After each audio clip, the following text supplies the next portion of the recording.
এখানে উলামায়ে কিরাম বসে আছেন। ইমাম আরবি শব্দ, যার বাংলা অর্থ হচ্ছে নেতা, ইংরেজিতে বলা হয় লিডার। মনে করুন তেলাওয়াত অশুদ্ধ, কামিল পাশ করে নাই, দাওরায়ে হাদিস পাশ করে নাই, তেলাওয়াত অশুদ্ধ, নামাজের মাসআলা ঠিক মতো জানে না, এমন অযোগ্য অশুদ্ধ তেলাওয়াতকারী ইমামের পেছনে কি সচেতন মুসলমানরা নামাজ আদায় করবে? একজন অশুদ্ধ তেলাওয়াতকারী অযোগ্য ইমামের পেছনে যেমন সচেতন মুসলমানরা নামাজ আদায় করে না, অযোগ্য কোন লোককে যেমন মুসলমানরা তাদের নামাজের ইমাম বানায় না, ঠিক তেমনি ভাবে নামাজের বাহিরে অযোগ্য লোককে, চোর, ডাকাত, সন্ত্রাস, চাঁদাবাজ, টেন্ডারবাজকে কখনো মুসলমানরা সমাজের নেতা বানাবে না। শুধু সাজদা দেওয়ার জন্য নামাজ আসে নাই। নবীজি যেমন এই কোরআন দিয়ে, এই কোরআন থেকে তেলাওয়াত করে নবীজি যেমন মসজিদে নববীতে নামাজে ইমামতি করেছেন, এই একই কোরআন দিয়ে আল্লাহর নবী 10 বছর মদিনার রাষ্ট্রকে পরিচালনা করেছেন। সুতরাং আপনি আমি যেমন ঘরের ভেতরে, আপনি আমি যেমন মসজিদের ভেতরে কোরআন তেলাওয়াত করে নামাজ আদায় করি, ঠিক তেমনি ভাবে নামাজিরা কোরআনের রাষ্ট্র গঠনে নামাজের বাহিরে একটি বিপ্লব তৈরি করা লাগবে।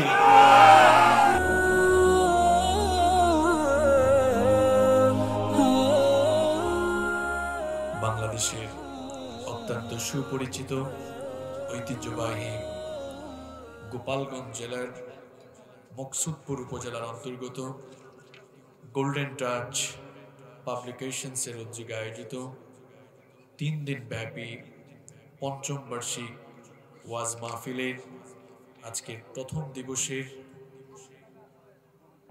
প্রথম অধিবেশনের মুহতারাম শ্রদ্ধাভাজন সভাপতি, মঞ্চে উপস্থিত সম্মানিত শ্রদ্ধাভাজন উলামায়ে কেরাম,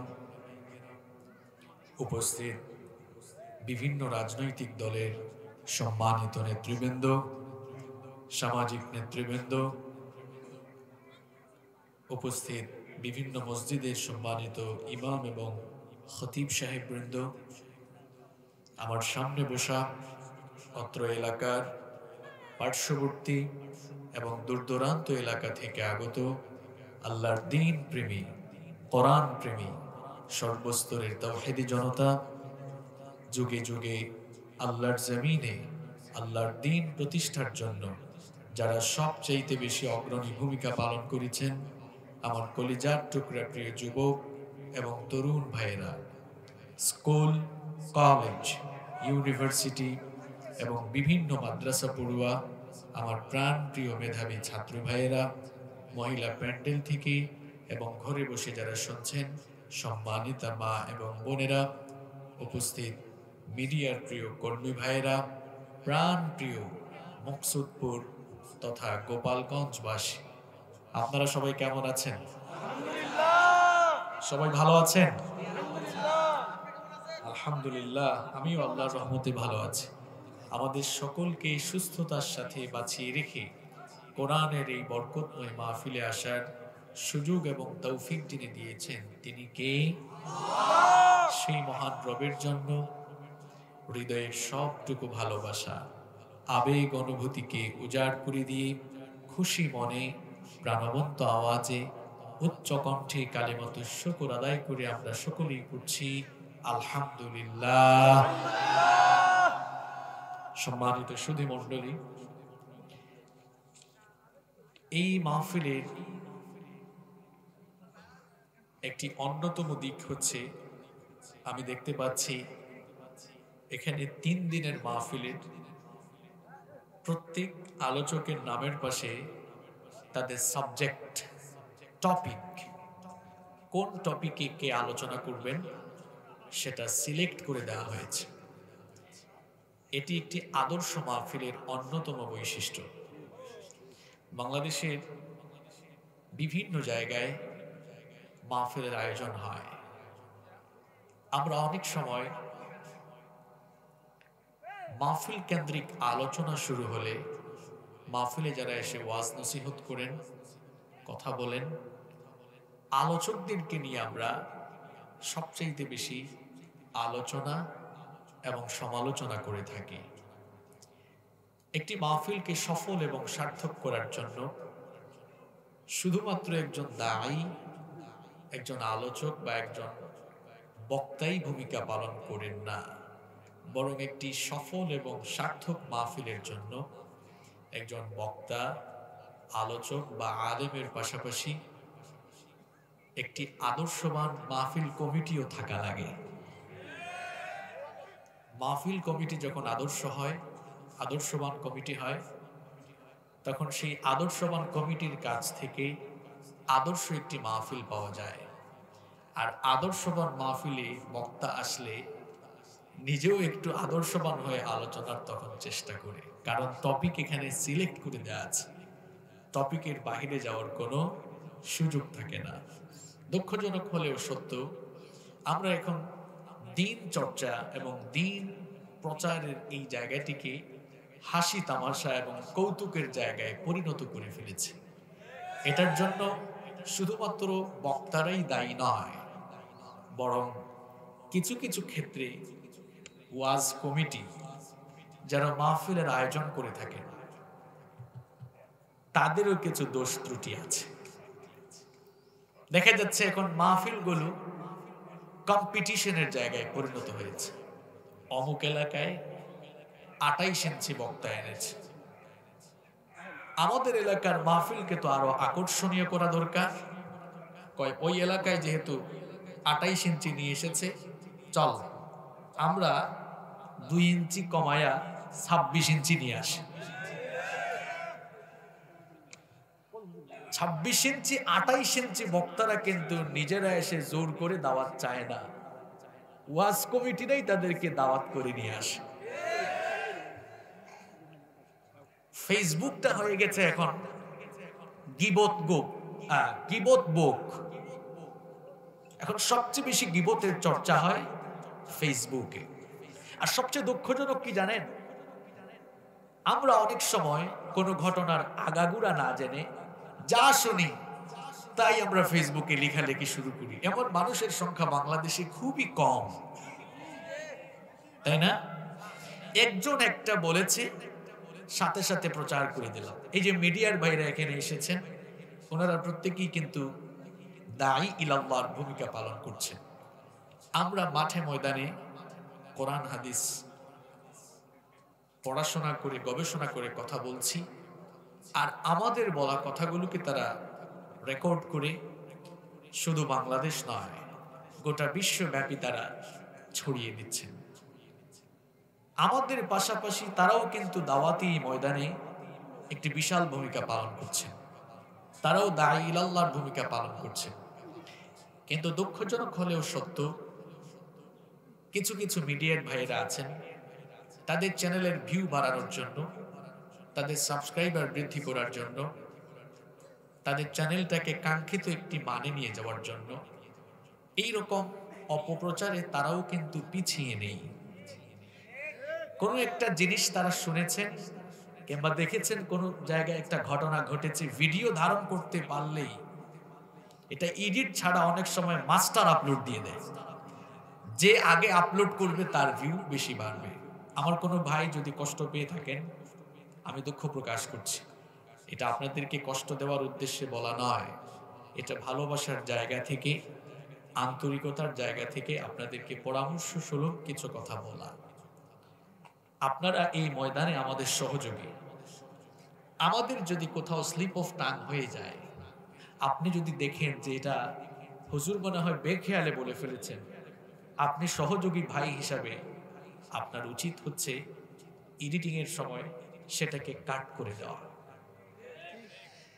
একটি ঘটনা ঘটেছে, যদি আপনি ভিডিও ধারণ করে থাকেন ততক্ষণ পর্যন্ত সেটা প্রচার করবেন না, যতক্ষণ না এই ঘটনার সত্যতা যাচাই না হয়। কারণ আল্লাহ তাআলা কোরআনুল কারীমে সূরাতুল হুজুরাতে আমাদেরকে সতর্ক করেছেন, ইন জাআকুম ফাসিকুন বিনাবাইন ফাতাবায়ানু। আল্লাহ তাআলা বলেছেন, যখন কোনো ফাসিক কোনো সংবাদ তোমাদের কাছে নিয়ে আসে, আগে তার যাচাই বাছাই করো। যাচাই বাছাই ছাড়া কোনো সংবাদ বা কোনো কিছু আপনারা প্রচার করবেন না। বলছিলাম এই মাহফিলটি একটি আদর্শ মাহফিল মনে হচ্ছে, কারণ সকল আলোচকদের নামের পাশে বিষয় দেওয়া হয়েছে। এখন মাহফিলগুলোতে অনেক বক্তা এসে আউলগিরি বাউলগিরি করছে। এই ক্ষেত্রে যদি কমিটি যারা আছেন তারা যদি একটি সুন্দর ভূমিকা পালন করেন, এইভাবে যদি সব জায়গায় টপিক সিলেক্ট করে দেওয়া হয়, তাহলে বক্তাও কখনো তার টপিকের বাহিরে যেতে পারবেন না। যাই হোক, কমিটিতে অসংখ্য ধন্যবাদ জানাচ্ছি যে তারা প্রত্যেক আলোচকের নামের পাশে এরকম সুন্দর সুন্দর বিষয় সিলেক্ট করে দিয়েছেন। এখানে 3 দিনে মোট 9 জন আলোচক রয়েছেন এবং 9 জনকে 9টা টপিক দেওয়া হয়েছে। আমার তো মনে হয় এই মাহফিলে 3 দিন যারা আসবেন এবং 3 দিনই যারা 9 জন আলোচকের 9টা লেকচার শুনবেন, আমার তো মনে হয় 9টা বিষয়ে তাদের পড়াশোনা হয়ে যাবে। এজন্য আমি কমিটিকে ধন্যবাদ জানাচ্ছি। খুব সুন্দর সুন্দর বিষয় দেওয়া হয়েছে। আমাদের জীবন পরিচালনায়, আমাদের চরিত্র গঠনে জান্নাত উপযোগী একটি জীবন সাজাবার জন্য সবগুলো টপিকই অত্যন্ত গুরুত্বপূর্ণ ভূমিকা পালন করবে ইনশাআল্লাহ। আমাকে যে টপিক সিলেক্ট করে দেওয়া হয়েছে সেটি হচ্ছে সালাত। খুবই চমৎকার একটি টপিক। এটি এমন একটি বিষয় আমাকে দেওয়া হয়েছে, দিনের মাথা যে ইবাদতকে বলা হয়, as-salatu hiya ra'sul ইবাদাহ। সালাত হচ্ছে ইবাদতের মাথা, মুকুট একেবারে। ইসলামকে যে মৌলিক 5টি পিলারের উপরে স্থাপন করা হয়েছে, তার মধ্যে সর্বাপেক্ষা গুরুত্বপূর্ণ পিলার হচ্ছে এই সালাত। এই বিষয়টি আমাকে দেওয়া হয়েছে। ইনশাআল্লাহ এই বিষয়ের আলোকে বাস্তবমুখী এবং আমাদের চরিত্র যেন গঠন হয়, আমাদের মধ্যে যেন পরিবর্তন আসে, সেই রকম কিছু কথা কোরআন এবং হাদিস থেকে আপনাদের সামনে তুলে ধরবার চেষ্টা করব ইনশাআল্লাহ। শেষ পর্যন্ত আমরা যেন ধৈর্য সহকারে নীরবতার সঙ্গে আমলের নিয়তে কথাগুলো শুনতে পারি। আল্লাহ তাআলা আমাদের সবাইকে সেই তৌফিক দান করেন, আমরা সবাই বলি আমিন। সম্মানিত সুধী মণ্ডলী, এই পৃথিবীতে আল্লাহ তাআলা আমাদেরকে নিরর্থক এমনি সৃষ্টি করেননি, অযথাই আমাদেরকে দুনিয়াতে পাঠানো হয়নি। আমাদেরকে সৃষ্টির পেছনে আল্লাহ তাআলার একটি সুনির্দিষ্ট লক্ষ্য এবং উদ্দেশ্য রয়েছে। কি কারণে রব্বুল আলামিন আমাকে আপনাকে দুনিয়াতে পাঠালেন, কেন আমাদেরকে পয়দা করা হলো, রব্বুল আলামিন কেন আমাদেরকে এত সুন্দর করে পয়দা করে এই দুনিয়াতে পাঠালেন? কোরআনুল কারীমের 51 নম্বর সূরাতুয যারিয়াতের 56 নম্বর আয়াতের মাধ্যমে আল্লাহ তাআলা সেই কথা আমাদেরকে জানিয়ে দিলেন, ওয়ামা খালাকাতুল জিন্না ওয়াল ইনসা ইল্লা লিয়াবুদুন। I didn't create the jinn kind and mankind except my worship. আল্লাহ তাআলা বলছেন, পৃথিবীতে আমি জিন জাতি এবং মানব জাতিকে আমার গোলামি ছাড়া, আমার দাসত্ব ছাড়া অন্য কিছুর জন্য সৃষ্টি করি নাই। আমাদেরকে সৃষ্টি করা হয়েছে কার গোলামির জন্য? আসতে বলবেন না, আরেকটু জোরে বলেন, আমাদেরকে সৃষ্টি করা হয়েছে কার গোলামির জন্য? আমরা গোলাম কার? আমরা কি শুধু গোলাম? না, গোলামের ঘরের গোলাম, বান্দির ঘরের গোলাম। আমাদের বাপ দাদা পরদাদা 14 গোষ্ঠী কার গোলাম? আমরা গোলাম জাত। আমাদেরকে গোলামি করার জন্য সৃষ্টি করা হয়েছে। আর আমরা যার গোলাম, একটু আওয়াজ করে বলেন তো তিনি কে? আমরা যে আল্লাহর গোলাম, এই গোলামের সর্বোৎকৃষ্ট নমুনা, সবচেয়ে উত্তম নজির, বেস্ট এক্সাম্পল পাওয়া যায় একটি ইবাদতের ভেতরে। সেই ইবাদতের নাম হচ্ছে সালাত। সেই ইবাদতের নাম কি? সালাত। দেখুন তো, আমরা নামাজে যখন দাঁড়াই, কিভাবে গোলামের নমুনাটা সেখানে পাওয়া যায়। আমরা যখন নামাজে দাঁড়াই, এমন ভাবে নামাজে দাঁড়াই, আসামি যেমন স্যালেন্ডার করে, আমরাও তেমন করে গোলামের মতো মাথা নত করে দিয়ে আসামির মতো স্যালেন্ডার করে কানটা ধরে আল্লাহর সামনে আমরা দাঁড়িয়ে যাই। আল্লাহু আকবার। আল্লাহর গোলামীর এত চমৎকার নমুনা, এত সুন্দর নজির, এটা কি অন্য কোনো ইবাদতের ভেতরে পাওয়া যায়? আবার এটি এমন একটি ইবাদত, there is no class discrimination in salah। এই ইবাদতের ভেতরে কোনো শ্রেণী বৈষম্য নেই। নামাজে আসলে মানুষে মানুষে কোনো ভেদাভেদ থাকে না। সবাই যখন কাঁধে কাঁধ লাগিয়ে পাশাপাশি দাঁড়িয়ে যায়, সকলে তখন আল্লাহর গোলাম হয়ে তার মালিকের সামনে দাঁড়িয়ে যায়। সুবহানাল্লাহ। আচ্ছা বলেন তো, নামাজে আসার পরে আপার ক্লাস, আমাদের সোসাইটির হাই ক্লাসের, অর্থাৎ যে কোনো কোটিপতি ভিআইপি সিআইপির পাশে একজন রিকশাওয়ালা দাঁড়িয়েছে, ওই ভিআইপি বা সিআইপি কি এই কথা বলতে পারবে, এই বেটা রিকশাওয়ালা, তুই সামান্য একজন রিকশাওয়ালা হয়ে আমার পাশে দাঁড়াইলি কেন? এই কথা বলতে পারবে? যদি বলেও ফেলে, রিকশাওয়ালা বলবে, মিয়া তোমার ভিআইপি গিরি মসজিদের বাইরে গিয়ে দেখাও।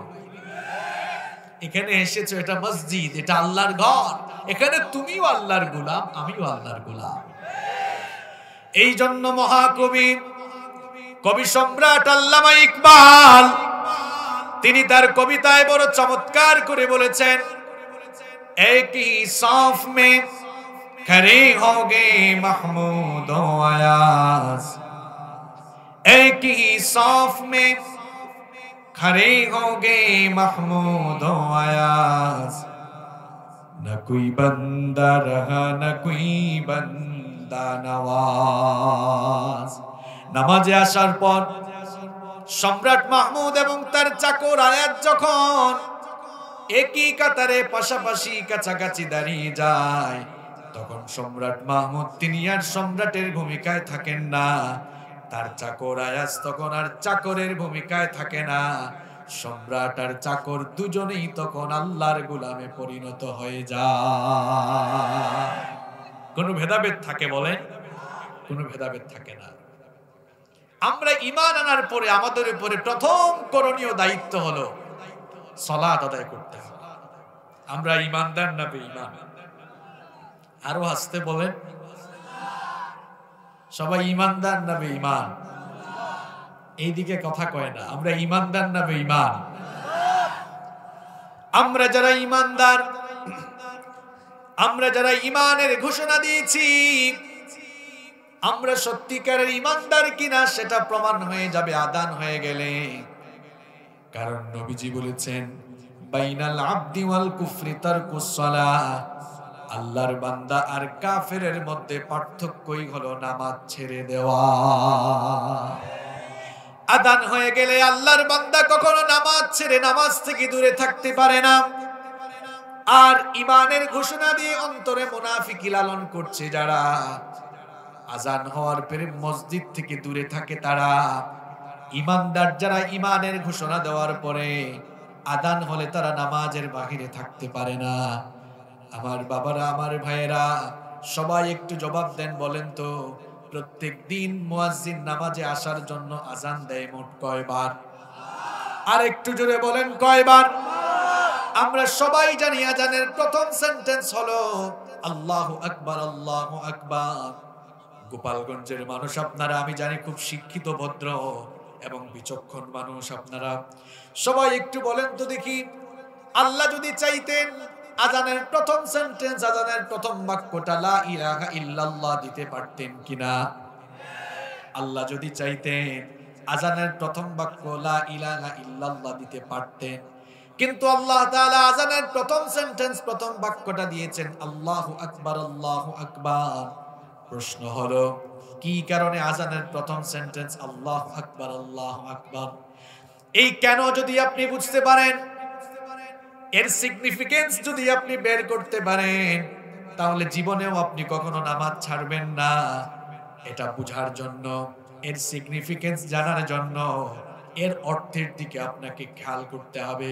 সবাই এবার বলেন তো দেখি, আল্লাহু আকবার, আল্লাহু আকবার অর্থ আল্লাহ সবচাইতে ছোট নাকি আল্লাহ সবচাইতে বড়? আল্লাহু আকবার, আল্লাহু আকবার অর্থ হচ্ছে আল্লাহ সবচাইতে বড়। তার মানে হচ্ছে মুয়াজ্জিন যে আজান দেয় আল্লাহর হুকুমটাও বড় না ছোট? আল্লাহর হুকুমটা যদি বড় হয় তাহলে বলেন তো যে নামাজের জন্য মুয়াজ্জিন ঘোষণা দিল ওই নামাজের হুকুমটাও বড় না ছোট? মুয়াজ্জিন যখন আজান দেয় আজানটা শুরু করে আল্লাহু আকবার বলে মুয়াজ্জিন মানুষকে জানিয়ে দেয় ও দুনিয়ার মানুষেরা শোনো, আল্লাহ হচ্ছেন সবচাইতে বড়, আল্লাহর হুকুমটাও বড়। তার মানে মুয়াজ্জিনের এই ঘোষণার সময় দুনিয়ার সকল বান্দারা যে কাজই করুক না কেন আল্লাহর হুকুমের চাইতে বান্দার সেই সময়ের কাজটা ছোট না বড়? পাবলিক কি ঘুমায় নাকি? ছোট না বড়? ঠিক মতো জবাব দিন। কিন্তু মুয়াজ্জিন যখন আজান দেয় আজানের প্রথম বাক্যের মাধ্যমে সে জানিয়ে দেয় আল্লাহু আকবার, আল্লাহু আকবার, আল্লাহ হচ্ছেন সবচাইতে বড়, আল্লাহর হুকুম বড়। আর সেই সময়ে দুনিয়ার সকল বান্দারা যে যে কাজেই থাকুক না কেন বলেন তো আল্লাহর হুকুমের চাইতে বান্দার কাজ ছোট না বড়? বান্দার কাজ ছোট। তাহলে মুয়াজ্জিন যখন দিনের শুরুতে ফজরের আযান দেয় আপনি তখন ঘুমিয়ে থাকেন, বলেন তো দেখি আযানের চাইতে নামাজের চাইতে আপনার ঘুমটা ছোট না বড়? আপনার ঘুমটা হলো ছোট, আল্লাহর হুকুমটা হলো বড়। কিন্তু তখন আপনি অনেক ভাইরা আছেন আজকের ফজরের নামাজটাও আদায় করেন নাই, তখন আপনি ঘুমিয়ে থাকেন। ঘুমিয়ে থাকার মাধ্যমে আপনি বুঝায় দেন আল্লাহ মুয়াজ্জিন যে আযান দিয়েছে আযানের চাইতে আমার ঘুমটা বড়। দিনটা শুরু করেছেন আপনি আল্লাহর নাফরমানি দিয়ে, আল্লাহর সঙ্গে বেঈমানি করে। দিনটা শুরু হয় এইভাবে আল্লাহ তাআলাকে পুরো আঙ্গুল দেখিয়ে। মুয়াজ্জিন বলল আল্লাহ সবচাইতে বড়, আর আপনি ঘুমায়া থাইকা জানায়া দিলেন না আল্লাহর হুকুমের চাইতে আমার ঘুমটা বড়। যোহরের আযান যখন হলো, যোহরের আযানের টাইমে মুয়াজ্জিন কি কথা বলল? আপনি তখন অফিসে আছেন, দোকানে আছেন, শিক্ষা প্রতিষ্ঠানে আছেন, মাঠে ঘাটে খেতে খামারে আছেন, তখনও যদি আপনি নামাজে না আসেন আপনি বুঝাই দিলেন ও আল্লাহ এই আযানের চাইতে আমার নিজের কামটা বড়। এইভাবে আসর যায়, মাগরিব যায়, এশা যায়, প্রত্যেকটা আযান শোনার পরেও যারা মসজিদে যায় না, নামাজে শামিল হয় না, তারা আল্লাহর হুকুমের চাইতে নিজের কাজটাকে বড় বানিয়ে ফেলেছে। এইভাবে করে প্রত্যেক দিন নাফরমানি করতে করতে আপনার দিন অতিবাহিত হয়। ফজর চলে যায় ঘুমে, যোহর চলে যায় কাজে কর্মে, আসর চলে যায় খেলাধুলায়, মাগরিব চলে যায় রং তামাশায়, এশা চলে যায় আড্ডায় আড্ডায়। এই জন্য আমার জাতীয় কবি কাজী নজরুল ইসলাম তার কবিতায় মানুষের জীবনের চরম বাস্তবতা এভাবে তুলে ধরেছেন। ঘুমাইয়া কাজা করেছ ফজর, তখনও জাগনি যখন যোহর, হেলায় খেলায় কেটেছে আসর, মাগরিবের ওই শুনিয়া দান, এখনো জামাতে হওরে শামিল, এখনো এশাতে আছে স্থান, বাজিছে দামামা বাদরে আমামা, শির উঁচু করি মুসলমান, দাওয়াত এসেছে নয়া জামানার, ভাঙা কেল্লায় উড়ে নিশান। আল্লাহু আকবার। মানুষের জীবনের চরম বাস্তবতা তিনি তার কবিতায় এইরকম করে তুলে ধরেছেন। আরে আমার দেশের অনেক নামধারী মুসলমানদের বাস্তব জীবন হলো এমন, ফজরের আযান শোনার পরে মসজিদ থেকে তার বাড়ি হলো মাত্র 100 হাত দূরে, কিন্তু ঘুম থেকে উঠে সে মসজিদে যায় না। কিন্তু অনেক মানুষ ইমানদার নামের মুখোশধারী এমন কিছু ইমানদার আছে, দেখা যায় ফজরের নামাজে না গেলেও এরা জানাজার নামাজে আবার শরীক হয়। বলেন তো দেখি আমার দেশের চিত্র হলো এমন, বলেন তো দেখি আমার দেশে ফজরের নামাজে মানুষ বেশি নাকি জানাজার নামাজে মানুষ বেশি? ঢাকা শহরে থাকে, বাসা থেকে 50 হাত দূরে হলো মসজিদ, 50 হাত দূরে মসজিদে আজান শোনার পর উঠে গেল না। এই গোপালগঞ্জের মুকসেদপুরে কোনো একজন মানুষ মারা গেল। এই খবর যখন তার কানে গেল, ঢাকা থেকে গাড়ি চালায়া মাওয়াঘাট পাটুরিয়া ঘাটে এত ভিড়, এত ব্যস্ততা, এত সময় নষ্ট হয়। দেখা যায় ঢাকা থেকে এখানে 6, 7, 8, 9 ঘন্টা জ্যাম লাগলো, অনেক সময় জ্যাম ঠেলায়া জানাজায় হাজির হয়। বুঝলাম না এই লোকটার অবস্থা। সে তার ঘর থেকে 50-60 দূরে মসজিদে গেল না, ফজরের নামাজে গেল না, কিন্তু জানাজার নামাজে মুকসুদপুরের কোন এক মাইয়িতের জানাজার নামাজে হাজির হওয়ার জন্য 8-9 ঘন্টা গাড়ি চালায়া চলে আসলো। মতলবটা তার কোন জায়গায় বোঝা লাগবে? ফজরের নামাজের আগে বক্তব্য দেওয়ার সুযোগ নাই, কিন্তু জানাজার নামাজের আগে বক্তব্য দেওয়ার সুযোগ আছে। লে বাটপাট, তুই ফজরের নামাজে গেলি না কেন? তুই ফজরের নামাজে গেলি না কেন? তোর ঘর থেকে 50-60 দূরে তুই ফজরের নামাজে গেলি না, আর তোর দরদ এত উতলাইয়া উঠলো যে ঢাকা থেকে এত ঘন্টা জার্নি করে মুকসুদপুরে চলে আসে। বলেন এইরকম কিছু বাটপার কি আছে নাকি? এদের সংখ্যা কম না বেশি? সবচাইতে বড় কথা হলো আমরা নিজেদের জীবনকে কেমনে ধোঁকায় ফেলে রেখেছি শুনেন। সকালবেলা স্কুলে যেতে হবে, কলেজে যেতে হবে, বিশ্ববিদ্যালয়ে যেতে হবে, এই জন্য দেখা যায় 8টার সময় ফোনের মধ্যে অ্যালার্ম লাগিয়েছে।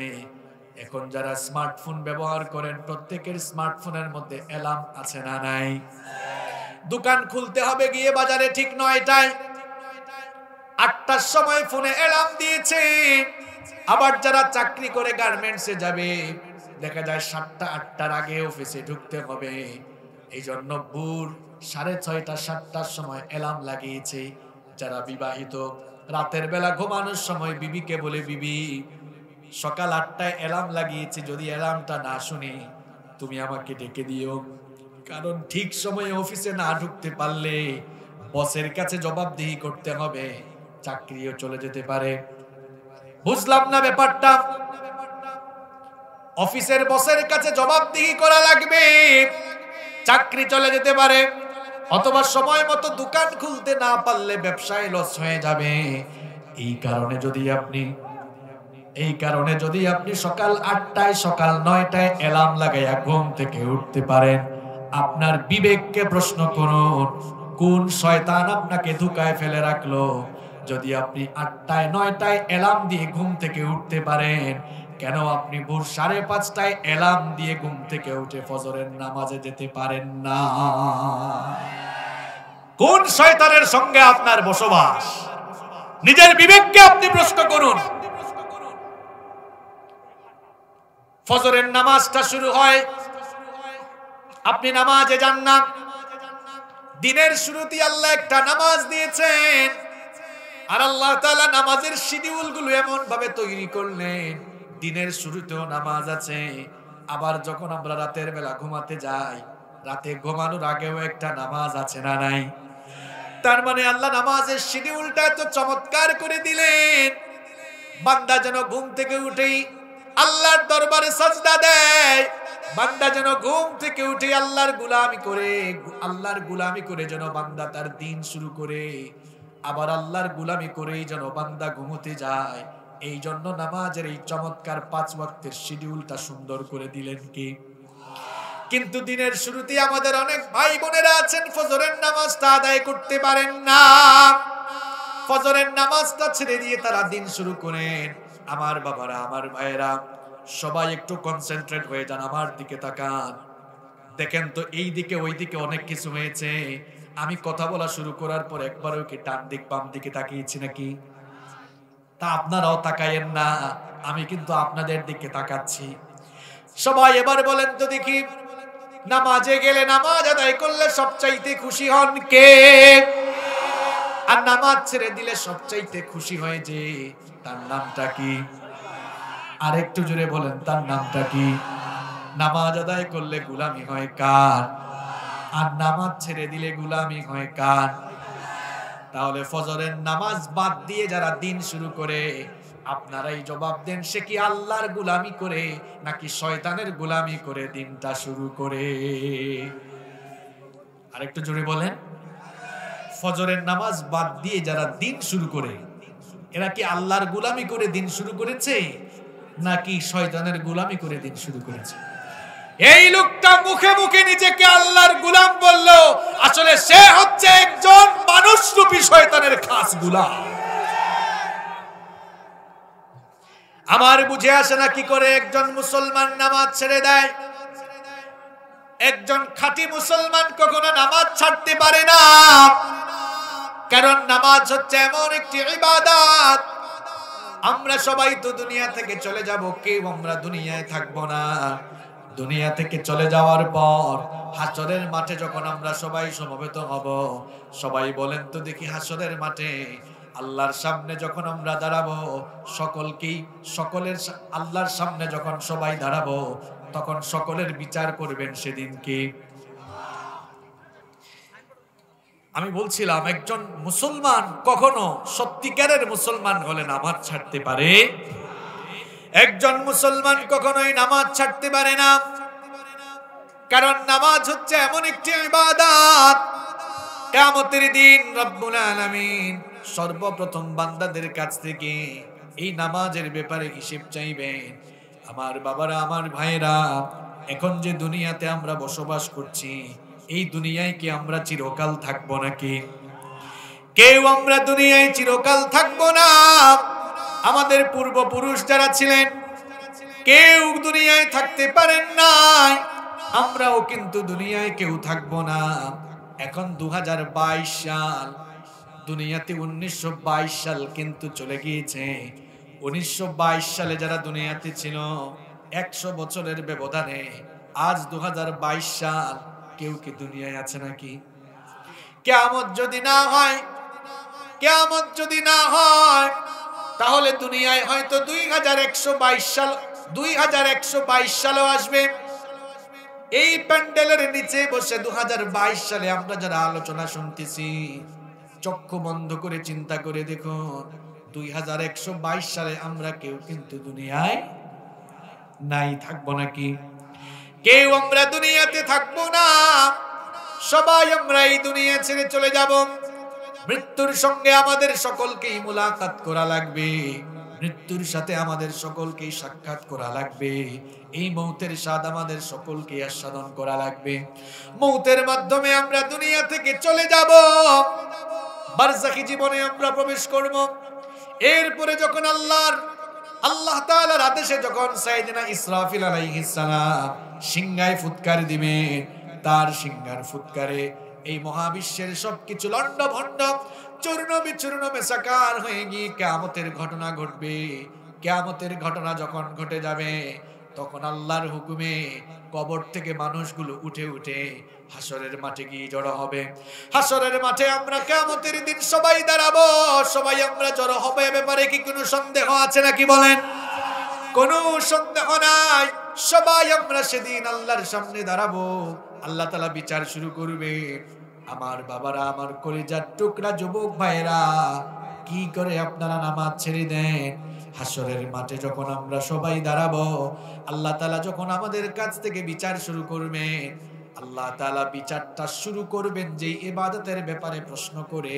সেই ইবাদতের নামটা হচ্ছে সালাত। কিভাবে আপনারা নামাজ ছেড়ে দেন আমার বুঝে আসে না। বুখারী, মুসলিম, তিরমিজি এবং নাসাঈর ভিতরে এই হাদিসটি বর্ণিত হয়েছে। সাইয়্যিদুল মুহাদ্দিসিন আবু হুরায়রা রাদিয়াল্লাহু আনহু হাদিসটি বর্ণনা করেছেন। তিনি বলেছেন, আমি নবী করিম সাল্লাল্লাহু আলাইহি ওয়াসাল্লামকে বলতে শুনেছি, ইন্না আউওয়ালা মা ইউহাসাবু বিহিল আবদু ইয়াউমাল কিয়ামাতি মিন আমালিহি সালাতিহি। নবীজি বলেছেন, কিয়ামতের দিন আল্লাহ তাআলা বান্দার কাছ থেকে সর্বপ্রথম যেই ব্যাপারে আল্লাহ বান্দাকে জিজ্ঞেস করবেন, সবার আগে আল্লাহ তাআলা বান্দার কাছ থেকে যে ব্যাপারে হিসাব চাইবেন, সেটা হচ্ছে বান্দারে নামাজ নামাজ নামাজ ঠিকমতো আদায় করেছিস কিনা। প্রথম প্রশ্নটাই হবে নামাজের ব্যাপারে। এখন প্রথম প্রশ্নেই যদি আপনি আটকে যান, প্রথম প্রশ্নের উত্তর দিতে গিয়ে যদি আপনি ধরা খেয়ে যান, আপনারাই বলেন তো দেখি পরবর্তী লেভেলটা সহজ হবে নাকি কঠিন হবে? এই জন্য নবীজি বলেছেন, ফাইন সালুহাত ফাকাদ আফলাহা ওয়া আনজাহ। এই নামাজের হিসাবটা যার ঠিকঠাক হবে, ওই লোকটা সফল হয়ে আল্লাহর জান্নাতে ঢুকে যাবে। ওয়া ইন ফাসাদাত ফাকাদ খাবা ওয়া খাসির। আর এই নামাজের হিসেবে যার গন্ডগোল থাকবে, ক্ষতিগ্রস্ত হয়ে আল্লাহর জাহান্নামে তারা দাখিল হয়ে যাবে। এই জন্য কখনো নামাজ ছেড়ে দিবেন না আমার বাবারা, আমার ভাইয়েরা। 5 ওয়াক্তের নামাজ ছেড়ে দেয় তারা, কিয়ামতের দিন সবচাইতে বেইজ্জত হবে তারা। হাসরের মাঠে কিয়ামতের দিনে বেনামাজিগুলো কেমন অবস্থার সম্মুখীন হবে, কি মারাত্মক অসম্মান আর বেইজ্জতির শিকার তারা হবে। এবার আল্লাহর কোরআন থেকে আপনারা শুনুন। হাসরের মাঠে যখন আমরা সবাই আল্লাহর সামনে দাঁড়াবো, আল্লাহ তাআলা বলবেন সবাই আমাকে সাজদা দাও। আল্লাহর অর্ডার শুনে দুনিয়ায় যারা নামাজি ছিল সঙ্গে সঙ্গে তারা মাথাটা নত করে দিয়ে আল্লাহর কুদরতি চরণের সাজদায় মাথা নত করে দিবে। কিন্তু আজান হলে যারা নামাজে যেত না, এই বেনামাজিগুলো সাজদা দিতে চাইবে, কিন্তু তাদের পিঠটা সেদিন কাঠের মতো শক্ত হয়ে যাবে, চাইলেও তারা সাজদা দিতে পারবে না। রব্বুল আলামিন কোরআনুল কারীমের 68 নম্বর সূরা সূরাতুল কালামের 42 নম্বর আয়াত থেকে সেই কথা বলছেন, ইয়াউমা ইউকশাফু আন সাকিন ওয়া ইউদআউনা ইলাস সুজুদি ফালা ইয়াসতাতিউন। আল্লাহ তাআলা বলছেন সেদিন কঠিন সময়ে যখন তাদেরকে সাজদা দেওয়ার জন্য বলা হবে, তারা তখন সাজদা দিতে পারবে না। যখন তারা সাজদা দিতে পারবে না, এই বেনামাজিগুলোর অবস্থা কি হবে? আল্লাহ তাআলা পরের আয়াতে বলছেন, খাশিআতান আবসারুহুম তারহাকুহুম দিল্লাহ ওয়া ক্বাদ কানু ইউদআউনা ইলাস সুজুদি ওয়া হুম সালিমুন। আল্লাহ তাআলা বলছেন যখন তারা সাজদা দিতে পারবে না, তখন লজ্জায় অপমানে তাদের দৃষ্টি নত হয়ে যাবে, তাদের চেহারায় কলঙ্কের কালেমা লেপন হয়ে যাবে। এর কারণ সম্পর্কে আল্লাহ তাআলা বলছেন, ওয়াকাদ কানু ইউদআউনা ইলাস সুজুদি ওয়া হুম সালিমুন। এর কারণ হচ্ছে যখন এদেরকে দুনিয়ায় নামাজে আসার জন্য বলা হতো, এরা নামাজে আসতো না। এজন্য এই বেনামাজিগুলোর পিঠ কিয়ামতের দিন কাঠের মতো শক্ত হয়ে যাবে। নাউযু বিল্লাহি মিনাল্লাহ। আমার বাবারা, আমার ভাইয়েরা, এরপরেও কি আপনারা আজান হয়ে গেলে নামাজ ছেড়ে দিবেন? নামাজ যারা ছেড়ে দেয়, কেন ছেড়ে দেয় আমার বুঝে আসে না। আল্লাহর জাহান্নামের ভয়টা কি একটু দিলের ভেতরে নাই? কি করে নামাজ ছেড়ে দেন? এই ফুটানির দুনিয়াতে আপনি কয়দিন থাকবেন? আপনার পূর্বপুরুষ যারা কেউ দুনিয়াতে থাকে নাই, আমার যুবকগুলোকে যখন বলি যুবকরা নামাজে আসো, আমার কলিজার টুকরা যুবক ভাইগুলো শয়তানের ফাঁদে এমন ভাবে পড়েছে, তারা কই হুজুর এখনো কলেজে পড়ি, বিশ্ববিদ্যালয়ে পড়ি, এখনো বয়স 20, 22, 25 বছর, এই ইয়াং বয়সে আমরা কেন নামাজে আসব? আমরা একটু বুড়া হয়ে যাই, চুল দাড়ি পাকুক, এরপরে আমরা নামাজে আসব। এই রকম কথা অনেক যুবক বলে আছে না নাই? আমার যুবক ভাইদেরকে বলি, তুমি যে বুড়া হবা এই গ্যারান্টি তোমাকে কে দিল? তুমি কি দেখো না তোমার মতো কত যুবক রাস্তাঘাটে অ্যাক্সিডেন্ট করে মারা যায়, কত যুবক রাতের বেলা ঘরে ঘুমায়, সকাল বেলা তার লাশ বের হয়, এরকম আছে না নাই? তুমি বুড়া হবা, চুল দাড়ি পাকবে, এটা হলো শয়তানের ধোঁকা। কারণ তোমার জেনে রাখা দরকার, দুনিয়াতে আসার জন্য সিরিয়াল আছে, কিন্তু দুনিয়া থেকে যাবার জন্য কোনো সিরিয়াল নাই। এই দুনিয়ায় আসার বেলায় খুব চমৎকার সিরিয়াল মেইনটেইন হয়, কিন্তু দুনিয়া থেকে যাওয়ার সময় কোনো সিরিয়াল মেইনটেইন হয় না। দুনিয়াতে আসার সময় দেখা যায় প্রথমে আসে দাদা, এরপরে বাবা, তারপরে ছেলে, এরপরে দেখা যায় দাদার ঘরে নাতি হয়। এই রকম দুনিয়াতে আসার চমৎকার সিরিয়াল আছে, কিন্তু দুনিয়া থেকে যাওয়ার কোনো সিরিয়াল নাই।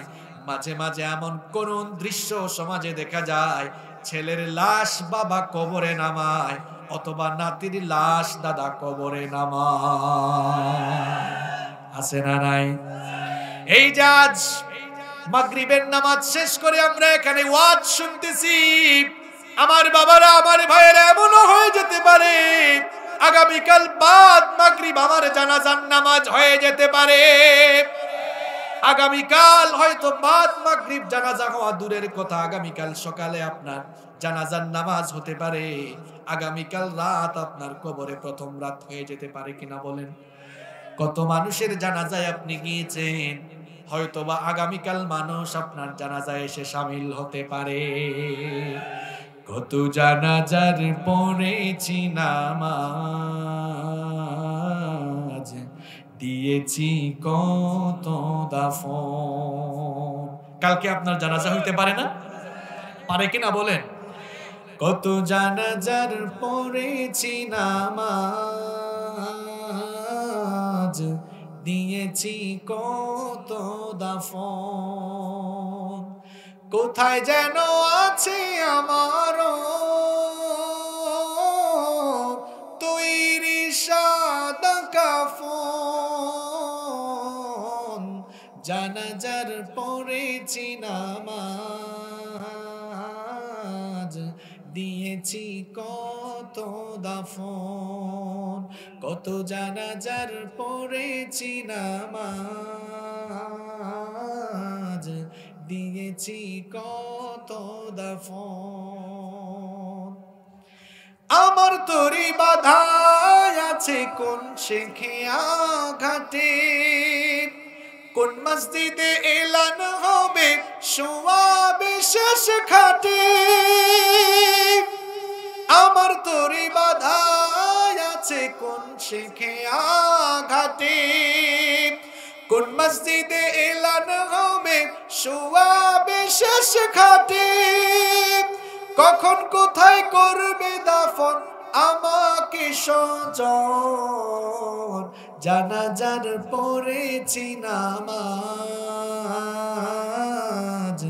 দিয়েছি কত দাফন। কত জানাজার পড়েছি নামাজ, দিয়েছি কত দাফন। কোন বাতাসে কোথায় যেন দুলছে বাঁশের ঝাড়, কোন সে মাটি কোনখানে ডাকে রে বারবার। কোন বাতাসে কোথায় যেন দুলছে বাঁশের ঝাড়, কোন সে মাটি কোনখানে ডাকে রে বারবার। কোথায় যেন মোর যাত্রী আছে রে চারজন, জানাজার পড়েছি নামাজ, দিয়েছি কত দাফন। কত জানাজার পড়েছি নামাজ, দিয়েছি কত দাফন। কত জানাজার পড়েছি নামাজ, দিয়েছি কত দাফন। আপনারা জানাজার সময় কাল হতে পারে কিনা বলেন? এই জন্য কেন আপনি নামাজ ছেড়ে দেন? এই দুনিয়া ফুটানির দুনিয়া থাকবে না। আগামীকাল রাত আপনার কবরের প্রথম রাত হয়ে যেতে পারে। এই যে বেনামাজি হয়ে দিনগুলো আপনি অতিক্রম করছেন, কবরের ভয়টা কি একটু দিলে নাই? কবরের কথা কি আপনার অন্তরে আসে না? কবরের চিন্তা কি মাথায় আসে না? আমার বাবারা, আমার ভাইরা, এই কবরটা বড় মারাত্মক জায়গা। এই কবর বড় সাংঘাতিক জায়গা। কবরের মধ্যে আলাদা আলাদা কোনো ক্লাস নাই। আপনি গোপালগঞ্জ থেকে যদি ঢাকায় যেতে চান, দেখবেন এসি বাসও আছে, নন এসি বাসও আছে। আবার এসি বাসের মধ্যে কয়েক ক্যাটাগরির বাস আছে। ইকোনমি ক্লাসের সিট আছে, বিজনেস ক্লাসের সিট আছে, লঞ্চে উঠেন, ট্রেনে ওঠেন, বিভিন্ন ক্যাটাগরির সিট আছে। আপনি যদি দেশের বাহিরে বিমানে করে যান, দেখবেন সেখানেও বিভিন্ন ক্যাটাগরির সিট আছে। ইকোনমি ক্লাসের সিট আছে, বিজনেস ক্লাসের সিট আছে। আবার আপনি যদি বিদেশে যান, এয়ারপোর্টের টার্মিনালে ঢুকেন, দেখবেন সাধারণ নাগরিকদের জন্য এক ধরনের টার্মিনাল, ভিআইপি সিআইপি দের জন্য আলাদা টার্মিনাল, আবার যারা ভিআইপি তাদের জন্য আলাদা টার্মিনাল। দুনিয়ায় বিভিন্ন জায়গায়, বিভিন্ন যানবাহনে, বিভিন্ন জায়গায় যেরকম ক্লাস আছে, বলেন তো দেখি কবরের মধ্যে কি আলাদা কোনো ক্লাস আছে নাকি? কোন কবরস্থানের ভেতরে কি এরকম আলাদা আলাদা করা আছে নাকি? যে এই জায়গায় বড় লোক, এই জায়গায় গরিব মানুষ, এইরকম আছে নাকি? বরং আপনারা দেখবেন যতই টাকাওয়ালা, যতই পয়সাওয়ালা হোক না কেন, যতই আপার লেভেলের মানুষই হোক না কেন, আর লোয়ার লেভেলে, লোয়ার ক্লাসের কেউ হোক না কেন, সকলের জন্যই কিন্তু 3.5 হাত জায়গা বরাদ্দ। সবাইকে ওই 3.5 হাত কবরেই যাওয়া লাগবে। আমরা অনেকে রাতের বেলা ঘুমানোর সময় বিছানা ঝাড়ু দিয়ে বিছানা পরিষ্কার করে খুব সুন্দর সুন্দর বিছানার চাদর বিছিয়ে নরম নরম বিছানায় ঘুমাই। কবরে কিন্তু নরম কোনো বিছানা নাই। কবর বড় সাংঘাতিক জায়গা, নরম কোনো বিছানা থাকবে না। ওখানের মধ্যে কবর হলো সাংঘাতিক জায়গা, কবরের মধ্যে মাটির বিছানা থাকবে, চতুর্দিকে পোকামাকড়। এই যে শীতের দিনে কবর খুললে ডানে বামে এবং নিচ থেকে শুধু পোকামাকড় উঠে, পোকামাকড় বের হয়। আবার যখন বর্ষাকালে কবর খনন করা হয়, সবাই বলেন তো কবরের নিচ থেকে কি উঠে? কত নরম নরম বিছানায় ঘুমিয়েছেন। বর্ষাকালে মারা গেলে কিন্তু ওই পানির মধ্যেই মানুষ শোয়া রেখে চলে আসবে। আপনি যখন চলে যাবেন, যেই ছেলে মেয়েদের জন্য, যেই সন্তানদের জন্য এত কিছু করেছেন, তারাই তাড়াহুড়া করবে তাড়াতাড়ি জানাজা দেওয়ার জন্য, তাড়াতাড়ি ঘর থেকে বের করে দাফন দেওয়ার জন্য তাড়াহুড়া করবে। তারা যখন আপনাকে কবরে রেখে চলে আসবে, কবরটা হলো এমন জায়গা, মাটির তৈরি বিছানায় আপনাকে শোয়ায় আসবে।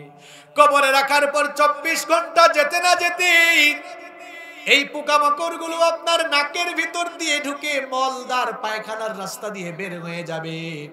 এমন অবস্থা আপনার শুরু হয়ে যাবে। মাঝে মাঝে মানুষ মারা গেলে কবরে নেমে লাশটা শোয়ায়েন, আল্লাহর ভয় হয়তো অন্তরে পয়দা হতে পারে। কবরটা এমনি বড় সংকীর্ণ জায়গা, মাত্র 3.5 হাত জায়গা, মাত্র 3.5 হাত জায়গা। এই কবরে শোয়ানোর পরে যখন উপরে বাঁশের ছাউনি দেওয়া হয়, এরপরে আস্তে আস্তে করে যখন মাটি দেওয়া হয়, কবরের অন্ধকার তখন বাড়তে থাকে নাকি কমতে থাকে।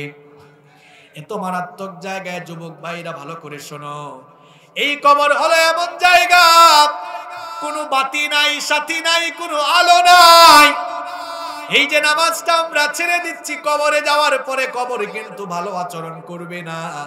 এই মাটির উপরে আমরা এখন বসে আছি, আজান হওয়ার পরে আমরা এই মাটির উপরে বিচরণ করে মসজিদে না গিয়ে, নামাজে না গিয়ে, এই মাটির উপরে আমরা দম ববরে চলাফেরা করি। মরার পরে মাটি কিন্তু মজা বুঝাইয়া দিবে। সবাইকেই তো কবরে যাওয়া লাগবে, কি কারণে নামাজটা ছেড়ে দেন?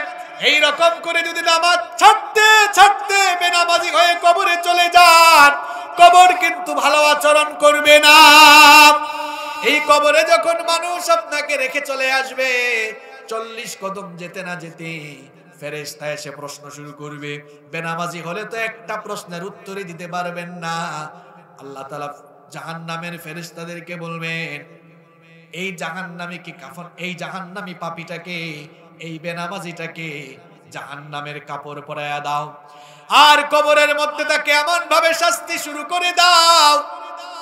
কবরটা এমনি বড় সংকীর্ণ জায়গা, মাত্র 3.5 হাত জায়গা। এই 3.5 হাত জায়গাটা আরো ছোট হয়ে যাবে, আরো সংকীর্ণ হয়ে যাবে। আল্লাহর হুকুমে এই 3.5 হাত কবর সংকীর্ণ হতে হতে, ছোট হতে হতে এই দুই পাশের মাটি এক হয়ে যাবে। দুই পাশের মাটি যখন আপনাকে চাপ দিবে, এক পাশের পাজরে গিয়ে অন্য পাশের পাজরে ঢুকে যাবে। এই রকম করে শাস্তি শুরু হয়ে যাবে। আল্লাহর নবী বলেছেন, কবরটা হয় রাউদাতুম মিন রিয়াদিল জান্নাহ, হয় সেটা জান্নাতের বাগান, অথবা আও হুফরাতুম মিন হুফারিন নার, অথবা সেটা জাহান্নামের গর্ত, জাহান্নামের আগুন জ্বালিয়ে দেওয়া হবে। হে যুবক ভাইরা, জাহান্নামের আগুনের কি একটু ভয় নাই? এই জাহান্নামের আগুনটা বড় মারাত্মক আগুন, দুনিয়ার আগুনের মতো জাহান্নামের আগুন নয়। দুনিয়ার আগুন হচ্ছে জাহান্নামের আগুনের 70 ভাগের 1 ভাগ। এই 70 ভাগের 1 ভাগ আগুনে পড়লে মানুষের অস্তিত্ব থাকে না। এই যে 1.5-2 মাস আগে ঢাকা থেকে বরগুনাগামী একটা লঞ্চের মধ্যে আগুন লেগেছে, আপনারা দেখছেন কিনা? ফেসবুকে দেখেছেন, টেলিভিশনে আপনারা দেখেছেন।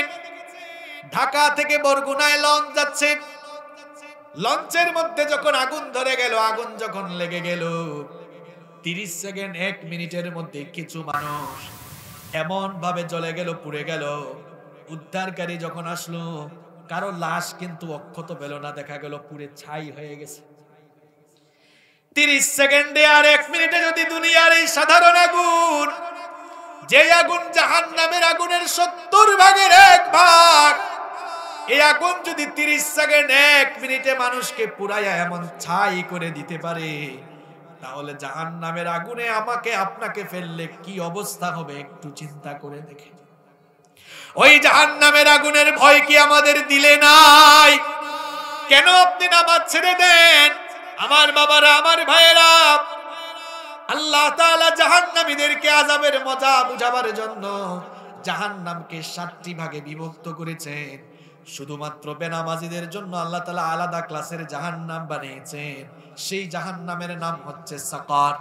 জোরে বলেন তো, সেই জাহান্নামের নাম কি? কিয়ামতের দিনে বেনামাজিদেরকে জিঞ্জির লাগানো হবে, শিকল পরানো হবে। জিঞ্জির লাগিয়ে শিকল পরিয়ে যখন বেনামাজিদের মাথার চুলের মুঠি ধরে টেনে হিচড়ে ফেরেশতারা সাকার নামক ভয়াবহ জাহান্নামের দিকে নিয়ে যাবে, তখন সেই জাহান্নামীদেরকে প্রশ্ন করা হবে।